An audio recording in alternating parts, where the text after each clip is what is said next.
So everything is about hoping for a magic bean to come along and cure everybody of cancer simultaneously. You know, they love guys like Doug Flutie or, you know, this guy now at the New England Patriots. Who was the quarterback? Tom Brady. Tom Brady, right? There's the magic beans, you see. In France, they wake up, they already know they have a great lifestyle, great food, great society. They are the only indispensable nation in the world, not America. I mean, France is indispensable. It is truly unique. But they have something to look forward to, you know, good health.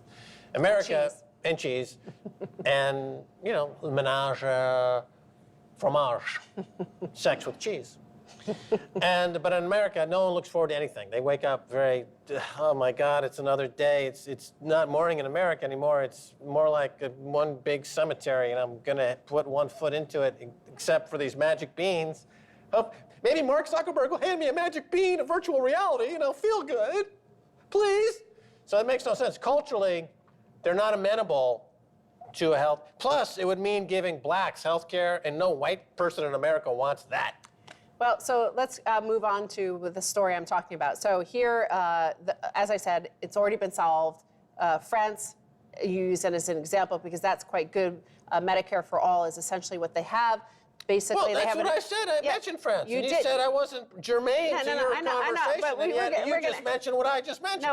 No, we're talking about the actual structure, not the culture, the structure of the system, and the structure is Medicare for all. So it is the government basically runs the insurance companies. There's various groups within the government.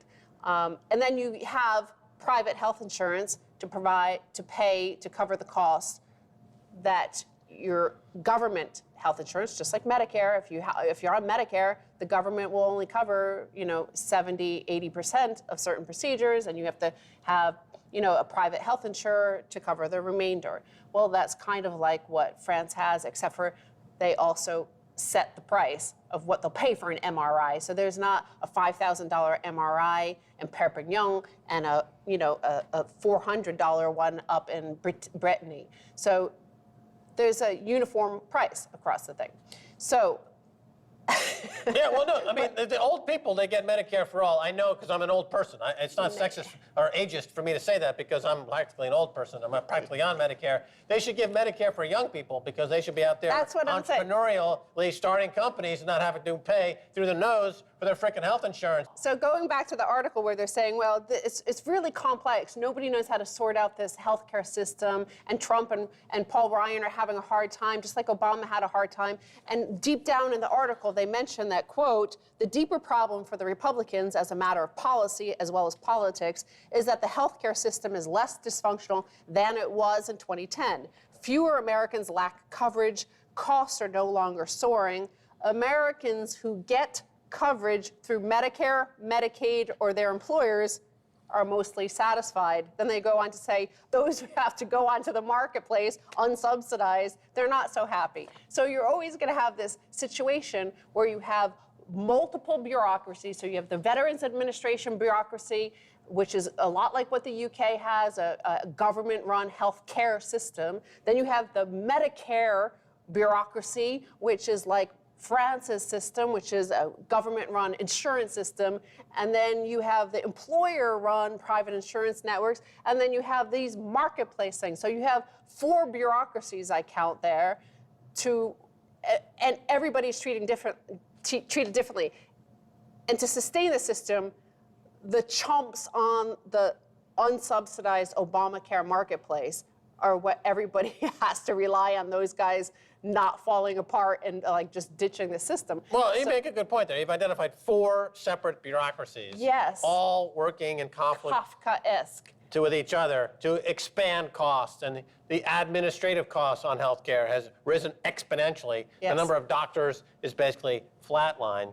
Plus, what I'm talking about is culturally indifferent in America to health. People are drinking and eating themselves to death every day. They don't seem to mind. And there's a racial element to it. And there's also this magic trick that was performed by the federal government to convince one group of society, mostly people like me, to pay for the health care for another group of society and take the government out of it, which is not sustainable. It just makes me look at Trump and wonder, well, you know, if he just fires everybody, who cares? The Constitution is still there. Just blow the whole thing apart. This is what I try to explain to my friend Alec Baldwin, who doesn't follow me anymore on Twitter. Alec, what I was trying to explain is just blow everything up. The Constitution is still there. You don't have to get all, you know, up in my grits. Speaking of blowing up, there is the Valiant share price. This is also part of the problem of the U.S. healthcare system. So in every other system, remember I showed you that chart there at the top of the show where everybody lives longer for half the price that Americans do. Remember, here's Americans spending twice as much as everybody else, living a lot less longer. Well, the reason why those other nations, whether it's Canada, France, Germany, Switzerland, Italy, UK, they all negotiate as one for all of their people with the because they're culturally predisposed to it. Okay, let's look at this chart. Here's Valiant. This is their stock price over the past 2 years. That mark right there, like where it started to drop, that is when Hillary Clinton tweeted that she was going to go after them because they had increased their drug prices. I'll show you the tweet, the headline from 2016. Hillary Clinton says she's going after Valiant in new campaign ad. Democratic presidential candidate Hillary Clinton released a new campaign saying she was going to go after the embattled firm. The 30-second spot was titled Predatory and features Clinton town hall from January in which she recounts an attendee's experience with steep Valiant price increases. Clinton describes how the woman's therapy went from a price tag of $180 for 10 shots in the 1980s to $14,700 for the same quantity today. This doesn't happen in other nations. It happens in the U.S. because they allow this, and it's predatory. Yeah, whoa. Valiant, isn't that the subject of a Bill Ackman hedge fund massive loss, $3 billion attempted, you know, takeover attempt? I mean, no, he was buying it all the way down. Right. Well, that's what going to Harvard Business School. That's why Zuckerman dropped out of Harvard Business School. Zuckerberg. So he wouldn't end up like Bill Ackman and end up with a $3 billion loss on his predatory hedge fund position in Valiant. But what's their big product? They have a single, like no, they have another product too. It's like one big one is like Botox or no, that's Viagra. No, they have loads of stuff. No, they have one big one though. I don't know what it is, but this one in particular, that was for migraine headaches. Then there's another one that they have for lead poisoning. They increased that. But the point is that the hedge fund guys are making money jerking around with the stock price. That's the healthcare system in America. It doesn't have anything to do with healthcare. It's about creating an equity for Wall Street to toss around like a toy amongst a bunch of, you know, the animal spirits. The animal spirits are rabid dogs. You know, Bill Ackman's like, okay, well, if that's making money, well, I guess $3 billion in losses. He just bought a $100 million penthouse. Yeah, and he's getting divorced and has to hand it to his wife or something. Thank God somebody's running this guy in. But by the way, you mentioned Mark Zuckerberg. We are in the Pittsburgh Roundhouse. This is a local bar in Pittsburgh. Is that where we were? And Mark Zuckerberg was here only a week ago. Not here, but right down the street, 5 minutes up the road. The average wealth of everybody in this town went up by $1 billion. At Allen and Company, he was here. We're going to find out what's going on because this research triangle, you know, I think there's a big stuff going to happen here. But, you know, going back to why the healthcare all the politicians, all the Beltway media tried to act like this, so complex, and they don't know how to figure out how to resolve the situation. I mentioned that in the U.S., these pharmaceutical companies are allowed to charge predatory prices. Yes. In Canada, they can't. And talking about Valiant, here's a headline.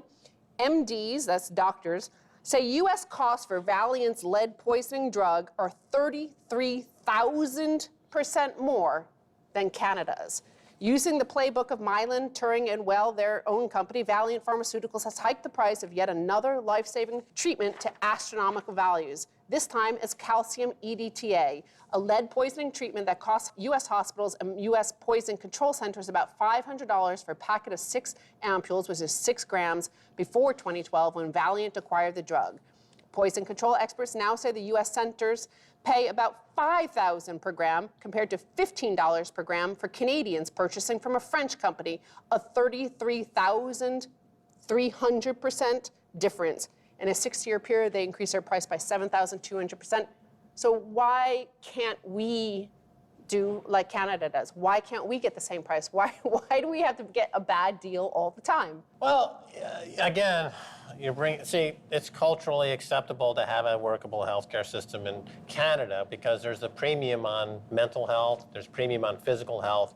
In America, there's no such premium on physical or mental health. You have hedge funds who treat the drug business and the equity business like their plaything. and they get money from the Fed at 0% interest. If they make a mistake, then they get bailed out by the federal government. They buy $190 million penthouses in Manhattan. They get their pictures on magazines, and they're worshipped like gods. America worships the hedge fund crook. In Canada, they worship, you know, more like civil servants, normal people. It's a normal functioning society. America's a freak show. Well, okay, you can cast all the aspersions you want. I'm just saying it's all there, right there in a simple chart. The answer is not complex, it's not cultural, it's not anything but simple mathematics. Look, I mean, I could create a drug called cast aspersions for a condition called aspergimania, and I could become a billionaire in 3 months if I was a psychotic like the people at Valiant and Bill Ackman. Anyway, we got to go to a break. We'll think about that. Don't go away. Much more coming your way.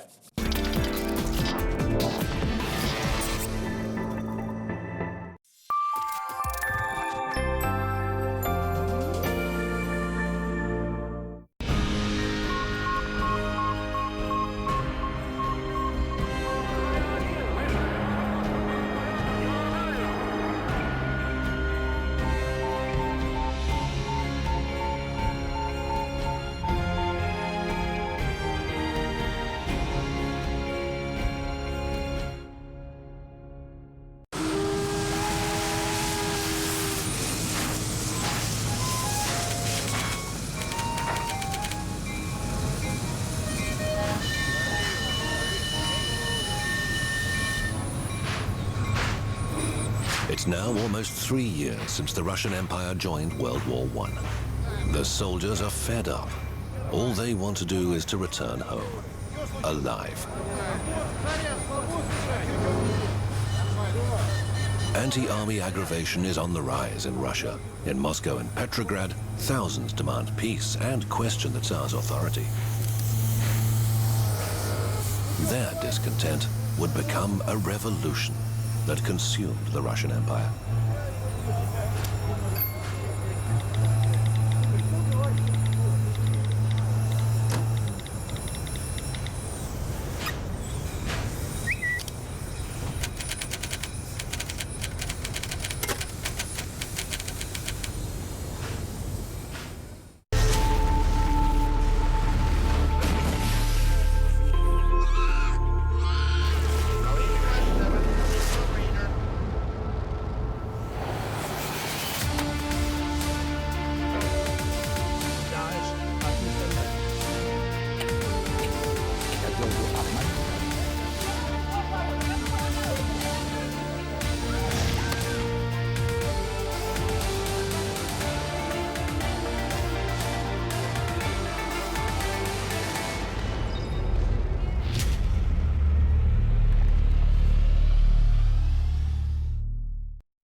Welcome back to the Keiser Report. I'm Max Keiser. Time now to go to Gerald Celente of the Trends Journal. Here's the latest cover of the Trends Journal. This is the place to be. Hey, Gerald, how you doing? I'm doing great. How are you? Great. Now, first, before I talk about interest rates and the Fed, I want to talk about World War I and deglobalization and the fact that Scotland wants to get out of the UK and the fact that Europe is breaking up. And it looks like globalization's over and we're heading for a global war. Your thoughts? Well, you know, I'm not sure about the global war yet, because if we're headed for it, you know, it was nice talking to you. We'll never talk again. I mean, this will be, you know, really the war to end all wars. But the anti-globalization trend is real. I mean, that's why they elected Trump in the States. It was the message. Certainly it wasn't the messenger. I mean, we had an election here where we had both candidates with negativity ratings of over 60%. So you see what's going on in France with Le Pen, and in the Netherlands, and in Italy with Cinque Stelle, the five-star movement, the Brexit, the exit, and Greece and Spain. So people are tired of globalization because it's only enriched the rich, or the filthy rich, I should say. And I'm not making that up. You look at the Oxfam study, where they're showing that, 62 people have more money than half the world's population combined. since 2009 to now, at the end of the so-called recession, or the end of the so-called, it was a recession, but the so-called end of it, a fact is that 95% of the wealth went to the 1%, and that Obama bragged about the 10 million jobs he created.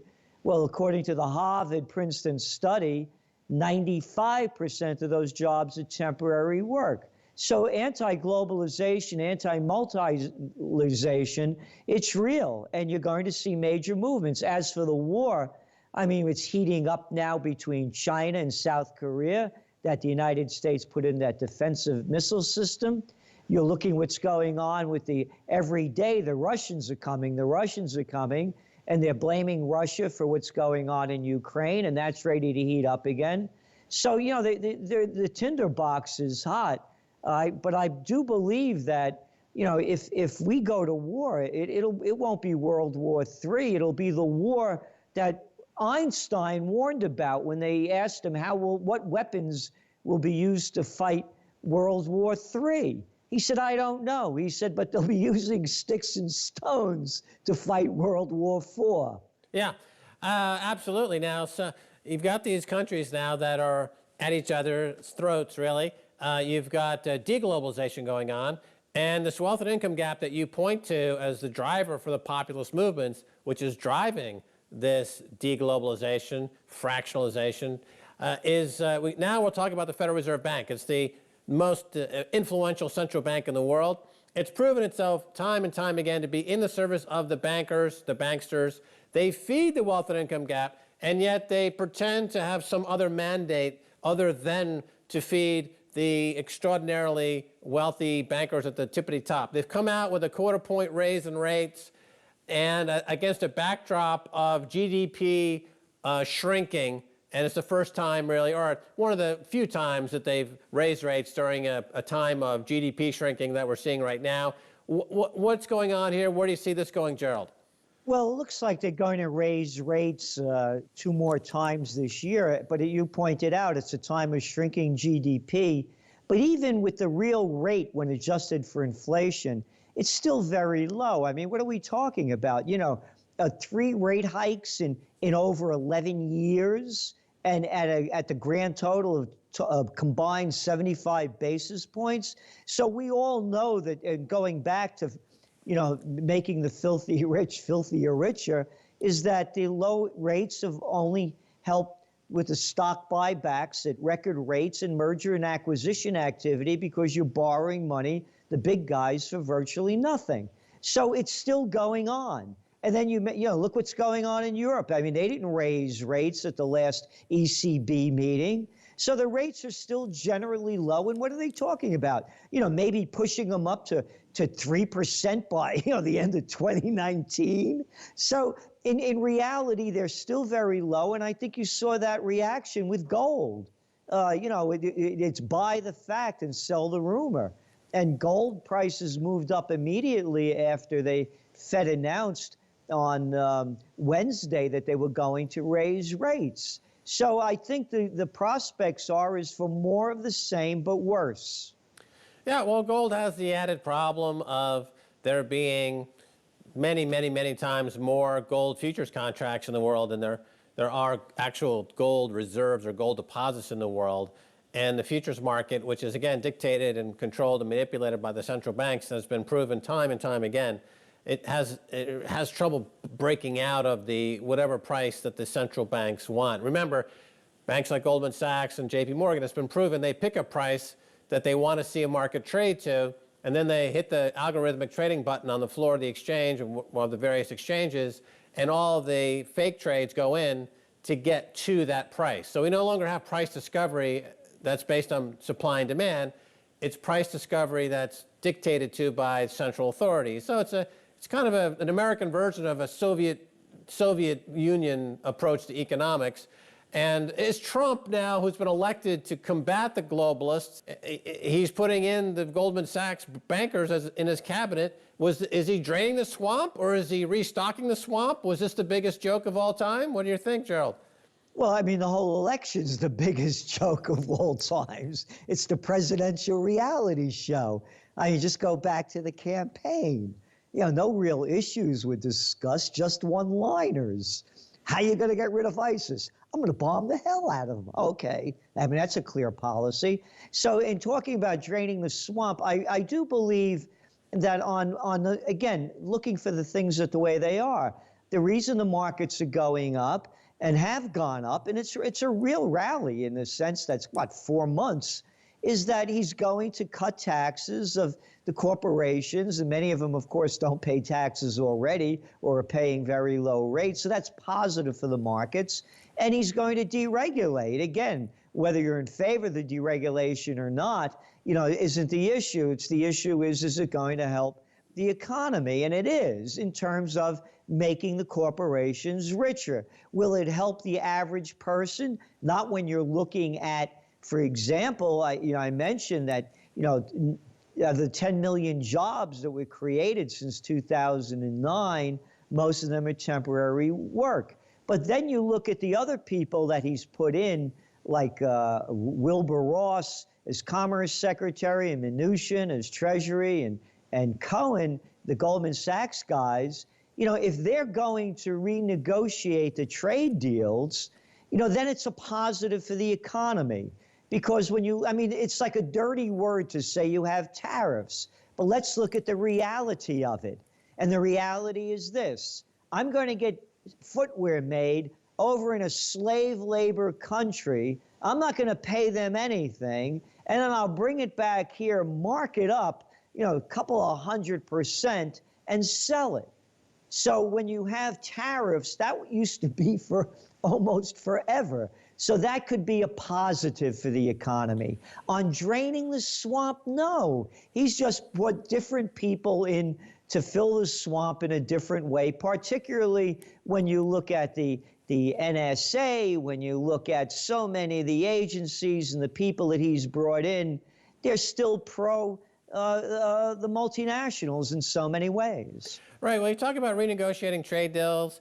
He's got Wilbur Ross in there, and Commerce Secretary. Wilbur Ross, of course, famously bailed Donald Trump out, I believe in the 1990s when he was facing bankruptcy. And now he's returned the favor by giving him this trade job.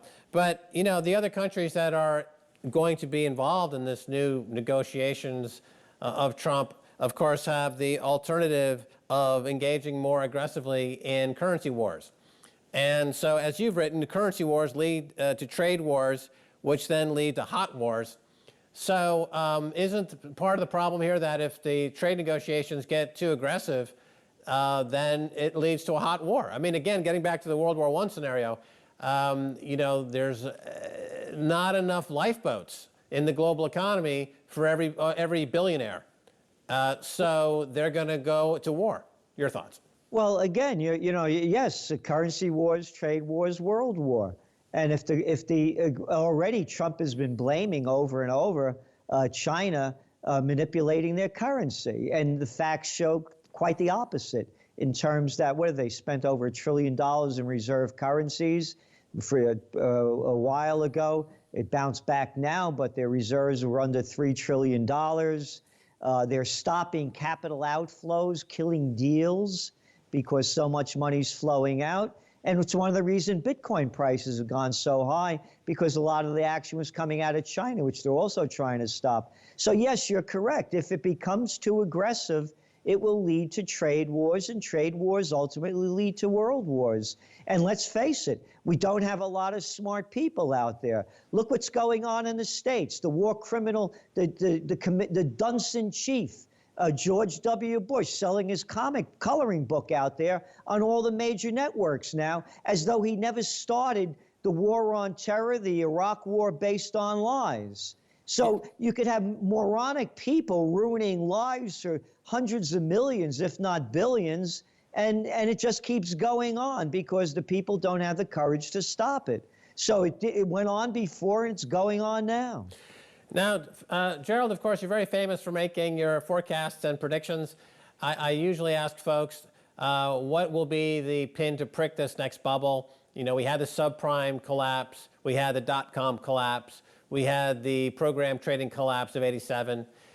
If I'm reading your material correctly, I think you're pointing to this student loan bubble, which is Over 1 million folks are now in default on over $137 billion in debt. That's 10% of all outstanding student loan debt. Looks like it's in arrears. It's bigger than the subprime debt. Is this the bubble that will be pricked, that will start the avalanche toward 2008-style collapse? Gerald Celente. I don't see a 2008-style collapse coming just yet from the states. It may be an outside wild card that makes it happen. And it's the student debt, it's also the subprime auto loans. And then again, we have interest rates going up. What's that going to do to the real estate market? And then look at all the subprime loans in the real estate market that aren't making the news. Okay, well, thanks, Gerald, for being on the Keiser Report. Thank you. All right, well, that's going to do it for this edition of the Keiser Report with me, Max Keiser, and Stacey Herbert. I'd like to thank our guest, Gerald Celente of the Trends Journal. Here's the latest. Pick up your copy. Until next time, catch us on Twitter at Keiser Report. Bye, y'all.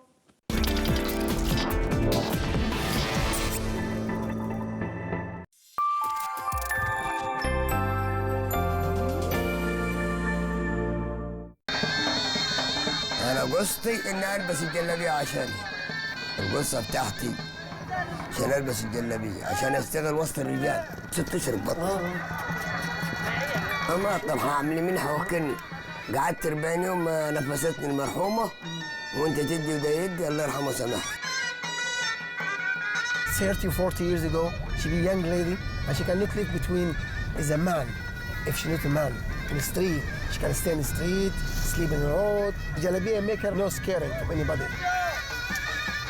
أنا أتعب ولا أتجوز تاني. أتعب وآكل الزلط وأوكل نفسي في الزلط والطين وأنا وبنتي ولا أدور على راجل تاني. عايز أبقى نظيفة ولا راجل عيفي.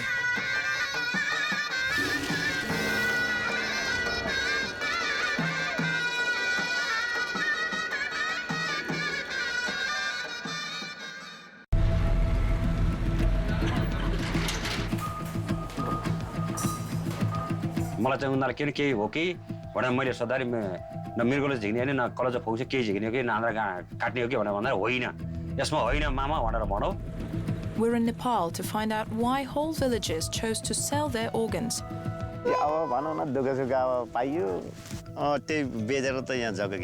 People who haven't sold organs, or at least who haven't admitted to it, are often jealous of the help victims receive from charities.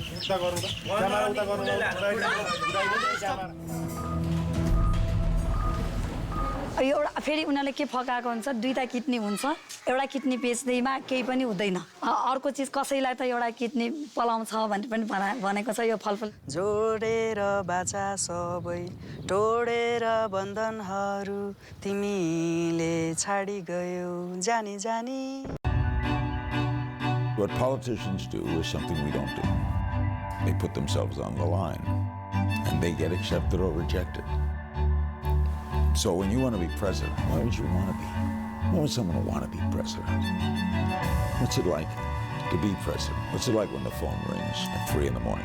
Can't be a good call. I'm interested always in the whys and the hows. And Q Larry. Question more. You can see the border from here by the long steel fence that goes down this side, goes all the way down.